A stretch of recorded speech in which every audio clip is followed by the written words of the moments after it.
اور لوگ سمجھ رہے ہیں. سوشل میڈیا بہت اسٹرانگ ہے, آپ کا الیکٹرانکس میڈیا بہت اسٹرانگ ہے. اب صوبہ سندھ میں وہ صورتحال نہیں ہے کہ جب اپوزیشن کو 2000-4000 ووٹ ملتے تھے. ابھی انڈیپینڈنٹ ایک الیکشن ہوا ہے گوٹکی میں, وہاں انڈیپینڈنٹ کینڈیڈیٹ تھا جس کو 78,000 ملے پیپلز پارٹی کے اگینسٹ. تو وہ اب اویئرنیس آ رہی ہے. صوبہ سندھ کا ایشو یہ تھا, لوگ یہ سمجھتے تھے, ڈرتے بھی تھے کہ پیپلز پارٹی کی گورنمنٹ آئے گی تو ہمارے ساتھ ظلم ہوگا, زیادتی ہوگی, اس لیے وہ ووٹ ڈالتے تھے. اب لوگ اپنے حق کے لیے کھڑے ہو رہے ہیں, کیونکہ اب سارے دنیا ایک ٹی وی پہ موجود ہے, ساری دنیا کو آپ اس سے دیکھ سکتے ہیں, موبائل پہ آپ کو اویلیبل ہے, تو اویئرنیس بڑھ رہی ہے. بالکل صحیح. اچھا سر, شکایات جو ہوتی ہیں آپ کے حلقے میں لوگوں کو, اور اس وقت بہت سارے لوگ آپ کو دیکھ بھی رہے ہوں گے, تو آپ کے جو حلقے کے لوگوں کی شکایات ہیں وہ آپ تک کیسے پہنچتی ہیں, اس کا آپ نے کیا طریقہ کار بنایا ہوا ہے, اور جو لوگ آپ سے ملنا چاہتے ہیں یا آپ کو اپنا مسئلہ جو ہے نا وہ پیش کرنا چاہتے ہیں, تو اس کے لیے کیا طریقہ کار آپ فراہم کرتے ہیں؟ دیکھیے, میرا NA247 میں میرا اپنا سیکریٹریٹ ہے PTI کا, ڈورمن شاپنگ مال کے سامنے کلفٹن میں. بالکل صحیح ہے. وہاں ہمارا UN نمبر بھی ہے. اچھا, میرے اپنے ٹائمنگ بھی وہاں پہ ہوتے ہیں. میں جس وقت کراچی میں ہوتا ہوں تو 100% اپنے آفس میں اپنے حلقے میں ٹائم گزارتا ہوں. تو UN نمبر کیا ہے ہمارا 111-247. ٹھیک ہے, تو 111-247-110 ایسے یہ ہے. ہم کنفرمیشن کر لیتے ہیں. تو وہ ہمارا UN نمبر بھی ہے. پھر ہم ایک سافٹ ویئر کمپلین سینٹر بنا رہے ہیں, وہ انشاءاللہ اس مہینے اس کا افتتاح ہو جائے گا آفس میں ہی. اب جیسے عید آ رہی ہے تو ہمارے لوگ ایکٹیو ہیں, CBC کے ساتھ, کینٹونمنٹ کے ساتھ, بلدیات کے ساتھ ہماری اپنی ٹیم ہوگی جو علائشیں ہوں گی اس کو سپورٹ دینے کے لیے. اس طرح بارشوں میں بھی ہم نے پورا کام کیا ہے. ہر وارڈ کی ہماری تنظیم ہے, ہر UC میں ہماری تنظیم ہے, وہاں وہ لوگ ایکٹیولی کام کر رہے ہوتے ہیں. میری اویلیبلٹی, میرا فون نمبر سب کے پاس ہوتا ہے اور میں فون اٹھاتا ہوں, انون نمبر بھی اٹھاتا ہوں. نہیں اٹھا سکتا جیسے اس وقت پروگرام میں تو میں نکل کے بھی کال کر لوں گا. تو میری اویلیبلٹی کا, میری ٹیم کی اویلیبلٹی کا, میرے جو کوآرڈینیٹرز ہیں ان کی اویلیبلٹی کا کوئی ایشو نہیں ہے. الحمدللہ میرے ساتھ میرے جو تینوں MPs ہیں وہ بھی اویلیبل ہیں, وہ بھی اپنے اپنے حلقوں میں, اور ہم ڈیلی 2-3 گھنٹے میں آفس میں بیٹھتا ہوں, پھر میں حلقے میں نکل جاتا ہوں. ٹھیک ہو گیا, زبردست. اچھا سر, ابھی صفائی کے حوالے سے آپ لوگ کام کر رہے ہیں, اور ویسے تو کچھ خاص لوگوں کی ذمہ داریاں ہیں جن کی ڈیوٹی ہے کہ وہ صفائی کے بارے میں کام کریں. آپ بہت سارے ایسے لوگ مجھے پتہ ہے اس وقت جو ٹیم میں شامل ہیں, جو پوری کیمپین میں, ان کی کوئی ذمہ داری, یہ جاب ان کی نہیں ہے کہ وہ یہ جا کے نالوں کی صفائیاں کروائیں, بٹ وہ کراچی کے لیے اور اس کیمپین کو سٹارٹ کیا ہے تو اس کو کام کرنے کے لیے وہ یہ سب کچھ کر رہے ہیں. مجھے یہ بتائیے کہ چلیں یہ ساری صفائی وغیرہ ہو جاتی ہے, نالے صاف ہو جاتے ہیں, اس کے علاوہ آپ جو ہیں وہ آبادیوں کی طرف آ جاتے ہیں, یہاں پہ جو کچرے کے ڈھیر ہیں وہ بھی اگر اٹھوا دیتے ہیں تو کیا سارا مسئلہ حل ہو جائے گا؟ یہ کچرا ڈالنے والے تو لوگ ہی ہیں, یہ آج یہ اٹھائیں گے, کل پھر وہاں پہ دیوار پہ ڈھیر لگ جائے گا. مطلب اس کے لیے تو پورا سسٹم اور سوچ بدلنے کی ضرورت ہے. بڑا زبردست سوال کیا. دیکھیں, یہ اس چیز پہ تو ہم سب کرٹیسائز کر رہے ہیں کہ کچرا نہیں اٹھ رہا, کس کی ذمہ داری ہے, وہ ذمہ داریاں اپنی پوری نہیں کر رہے. ایک ذمہ داری بینگ اے کراچی کراچی کے شہری ہونے کے ناطے اس شہر کے ہماری بھی ہے. ہم نے ڈیفنس کلفٹن میں بھی آپ دیکھیں جو کمپلین آتی ہے کہ بھئی کچرا نہیں اٹھ رہا, تو جب انویسٹیگیٹ کیا تو پتہ چلا کہ کچرے کی جو گاڑی آتی ہے اٹھانے کی وہ 9:30-10 بجے آتی ہے. وہاں پہ صبح کا لے جاتی ہیں, پھر 20-30 کروڑ روپے کے جو بینگلوز ہیں وہ 12 بجے پھر کچرا باہر رکھ دیتے ہیں. شام میں ان کی میٹ دوسری آتی ہے, وہ کچرا باہر رکھ دیتی ہے. اسی طرح میں نے ابھی جو راؤنڈ لیا ہے, مختلف نالوں پہ گیا ہوں, کین یو بلیو کہ نالوں کے اوپر مسجدیں تعمیر ہوئی ہیں. وہاں پہ KESC کا, الیکٹرک نے KESC کا ایک سب اسٹیشن, میں ویڈیو بھی بنا کے لایا, وہ سب اسٹیشن نالے کے اوپر ہے. اب نالوں کی صفائی کیسے ہوگی؟ نالے کے دونوں طرف اللیگل کنسٹرکشن ہے, انکروچمنٹ ہے, نہ یہاں سے ایکسکیویٹر جا سکتا ہے نہ یہاں سے کوئی جا سکتا ہے. اب نالے کے درمیان اتارنا, اگر وہاں پہ لائن ہی نہیں ہے تو وہ تو لوڈر ہی بیٹھ جائے گا. تو ایک یہ مطلب جو ہے شیر لانے کے برابر ہے یہ نالوں کی صفائی.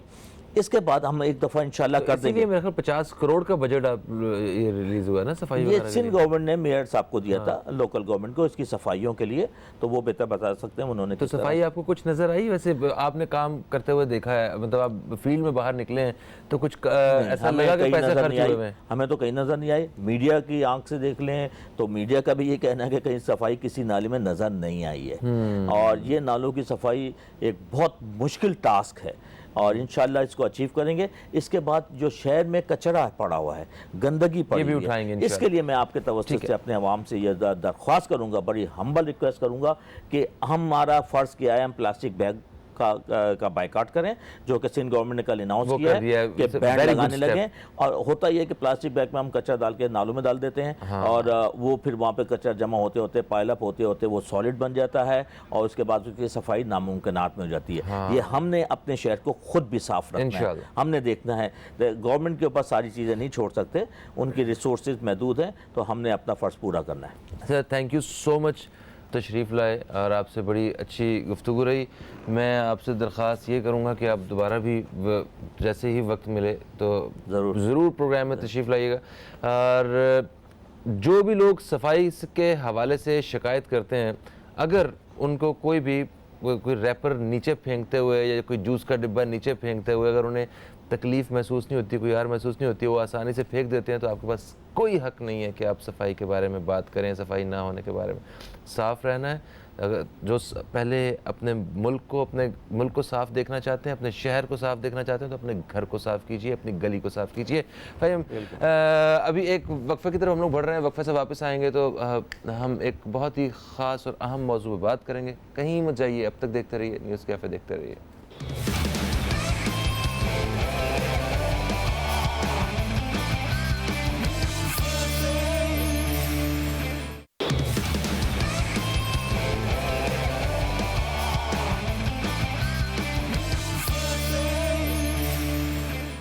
ویلکم بیک, آپ دیکھ رہے ہیں نیوز کیفے, میں ہوں فہیم عباس.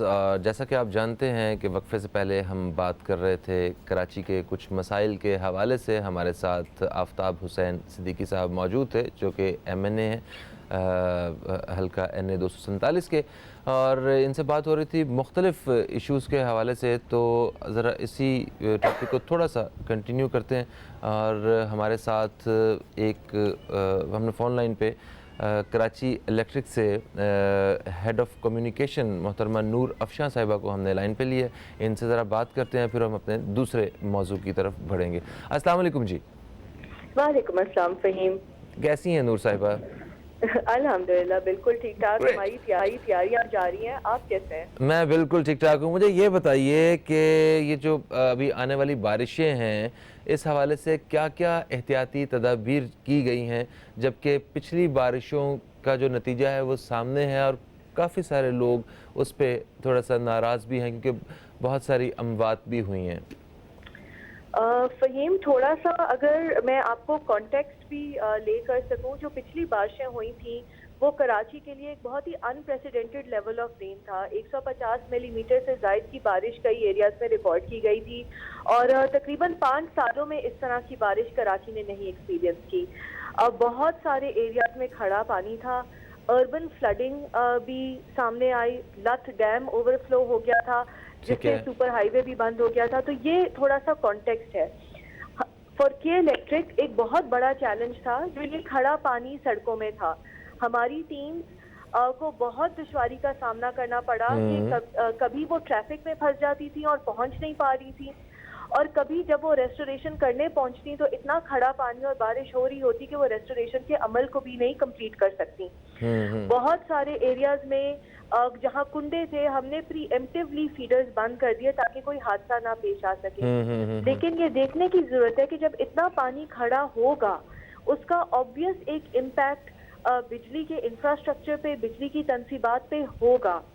ٹھیک ہے, ہم نے اپنی طرف سے اس دفعہ ان ساری چیزوں سے لرن کیا ہے. ہم نے کمشنر کو ایک لیٹر لکھا ہے جو کاپی ہوا ہے تمام سیوک باڈیز کو, جس میں ہم نے ان سے ریکویسٹ کی ہے کہ یہ جو کھڑے پانی کا ایشو ہے اس کو جلد از جلد ایڈریس کیا جائے, تاکہ بجلی کے کسی کام کے اندر ہمیں کسی قسم کی تاخیر کا سامنا نہ کرنا پڑے. ٹھیک ہے, بالکل ٹھیک ہو گیا. آپ نے کہا کہ جو بارشیں جو ہیں وہ ہماری امید سے زیادہ ہوئی ہیں, مگر ابھی جو بارش ہونے والی ہے, جو کراچی میں کچھ گھنٹوں بعد یا ایک دن بعد جو ہے وہ شروع ہو جائیں گی جو موسمیات کی رپورٹ کے مطابق, تو وہ تو پچھلی بارش سے کہیں زیادہ بارش ہونے والی ہے. تو اس حوالے سے کوئی آپ لوگوں کی خاص خصوصی تیاری ہے کچھ اس لیٹر کے علاوہ؟